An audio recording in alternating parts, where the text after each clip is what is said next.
Oriental orthodox ഗണത്തിൽപ്പെടാത്ത മറ്റ് സഭാ മേലധ്യക്ഷന്മാരുമായിട്ടും അങ്ങ് കൂടിക്കാഴ്ച നടത്തിയല്ലോ.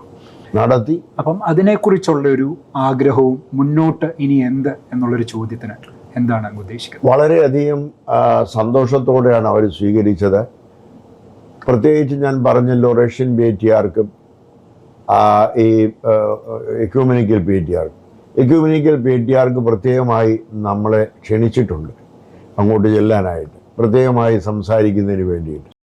അന്ന് ഈ മീറ്റിംഗ് ആയിരുന്നുകൊണ്ട് അതിനുള്ള അവസരമില്ലായിരുന്നു എല്ലാവരും ഉള്ളവരുണ്ട്. ഇനിയും പേഴ്സണലായിട്ട് സംസാരിക്കാൻ അദ്ദേഹം നമ്മളെ ഇൻവൈറ്റ് ചെയ്തിട്ടുണ്ട്, നമ്മൾ അങ്ങോട്ട് പോകുന്നുണ്ട്. അതുപോലെ റഷ്യൻ ഓർത്തഡോക്സ് സഭയുടെ പേറ്റിയാർക്കുമായിട്ട് കണ്ടു.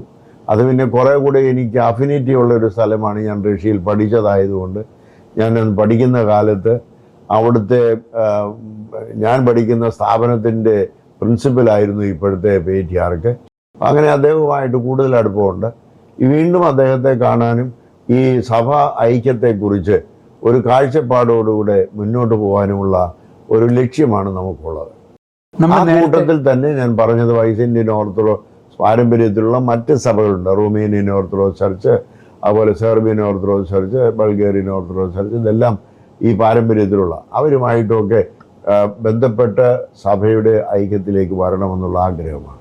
നമ്മൾ നേരത്തെ ഓസ്ട്രേലിയയിൽ അങ്ങ് വിസിറ്റ് ചെയ്ത കാര്യത്തെക്കുറിച്ച് സംസാരിച്ചിട്ടു. അവിടെ വെച്ച് അർമീനിയൻ സഭാ അധ്യക്ഷൻ അങ്ങേക്ക് നൽകിയ സ്വീകരണത്തെക്കുറിച്ച് ഒന്ന് ഓർമ്മിച്ചെടുക്കാം. അർമീനിയൻ സഭ അന്ന് സ്വീകരണം നൽകിയത് ഒരു വലിയ സ്വീകരണമായിരുന്നു. കാരണം ഈ ഞാൻ ദുബായിൽ വെച്ച് കണ്ടതായ ഗരേഗിൻ കാതോലിക്കോസിൻ്റെ കീഴിൽ പ്രവർത്തിക്കുന്ന ഒരു ആർച്ച് ബിഷപ്പ് ആയിരുന്നു അദ്ദേഹം ഞാൻ അവിടെ ചെന്നു എന്നറിഞ്ഞപ്പോൾ എയർപോർട്ടിൽ തന്നെ വന്ന് അദ്ദേഹം എന്നെ സ്വീകരിച്ചു.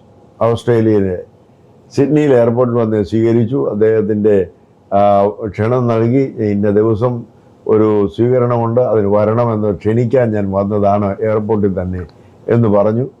അങ്ങനെ എയർപോർട്ടിൽ വെച്ച് തന്നെ ഞാൻ ഇറങ്ങിയപ്പോൾ തന്നെ സ്വീകരിച്ചു. അത് കഴിഞ്ഞിട്ട് പിന്നെ അദ്ദേഹത്തിൻ്റെ ആസ്ഥാനത്തെ ഒരു സ്വീകരണമായിരുന്നു. വളരെ പലേഷ്യലായിരിക്കുന്ന റോയലായിരിക്കുന്ന ഒരു സ്വീകരണം. അർമീനിയൻ സഭയുടെ എല്ലാ ആളുകളും വന്ന് അവരുടെ പാരമ്പര്യമായിരിക്കുന്നതായ സ്വീകരണ പരിപാടി, അതായത് 2 കുട്ടികൾ വന്ന് അപ്പവും ഉപ്പും കൂടെ കൊണ്ടുവരും. നമ്മളത് ചെല്ലുന്നതായ സമയത്ത് അതിലൊരല്പം അപ്പം എടുത്ത് ഈ ഉപ്പിനകത്ത് മുക്കി കഴിക്കണം. അതാണ് അവരുടെ സ്വീകരണത്തിൻ്റെ രീതി. അതാണ് അതിൽ. പിന്നെ അവർ വലിയ മേക്കട്ടിയും ഒക്കെ കൊണ്ടാണ് നമ്മളെ സ്വീകരിച്ചത്. അവരുടെ എല്ലാ ഔദ്യോഗിക വസ്ത്രങ്ങളുള്ള നമ്മളെ വളരെ ഒരു മേലധ്യക്ഷൻ, സഭയുടെ മേലധ്യക്ഷൻ എന്നുള്ള രീതിയിൽ സ്വീകരിച്ചു കൊണ്ടുപോയി. വലിയ ദീർഘമായിരിക്കുന്ന ഒരു പ്രദക്ഷിണമൊക്കെ നടത്തി അവിടെ ചെന്ന് അവരോടൊപ്പം വലിയൊരു റിസപ്ഷനായിരുന്നു. എല്ലാവരും ഈ ബിഷപ്പും പ്രധാനപ്പെട്ട ആളുകളും എല്ലാവരും വന്നിരുന്നു. അവരുടെ പ്രാർത്ഥനകളുണ്ടായിരുന്നു. ആ പ്രാർത്ഥനയ്ക്കകത്ത് നമുക്കും പ്രാർത്ഥന ചൊല്ലാനുള്ള അവസരം കിട്ടി. നമ്മൾ മലയാളത്തിൽ പ്രാർത്ഥന ചൊല്ലി. അതുപോലെ തന്നെ അവരും ഈ പ്രാർത്ഥന അവരുടെ ഭാഷയിലൊക്കെ ചൊല്ലി. അതിനുശേഷം ഞങ്ങൾക്ക് എല്ലാവർക്കും കൂടെ അവിടെ ക്ഷണിക്കപ്പെട്ടതായ ആർച്ച് ബിഷപ്പിൻ്റെ ക്ഷണിക്കപ്പെട്ടതായ ഒരു 10-50 പേര് VIPs ആയിരിക്കുന്നവർ, അവരും ഞങ്ങളും കൂടെ ഒരുമിച്ചുള്ള ഒരു ഡിന്നർ ഉണ്ടായിരുന്നു. അത് വളരെ റോയലായിരുന്നു. പിന്നെ ഞങ്ങളെല്ലാവരും തന്നെ വളരെ സന്തോഷത്തോടുകൂടെ അത് സ്വീകരിച്ചു. ഒരിക്കലും ലഭിക്കാത്ത രീതിയിലുള്ള ഒരു വലിയ അർമീനിയൻ പാരമ്പര്യത്തിലുള്ള ഭക്ഷണവും അതെല്ലാം കിട്ടി. അവർക്ക് വളരെ സന്തോഷമായിരുന്നു. വലിയ ഗിഫ്റ്റൊക്കെ നമുക്ക് തന്നു. അതുപോലെ അവർക്കും നമ്മൾ ചില ഗിഫ്റ്റൊക്കെ കൈമാറി. വളരെ സന്തോഷമായി തീർന്നു എന്നുള്ളതാണ്.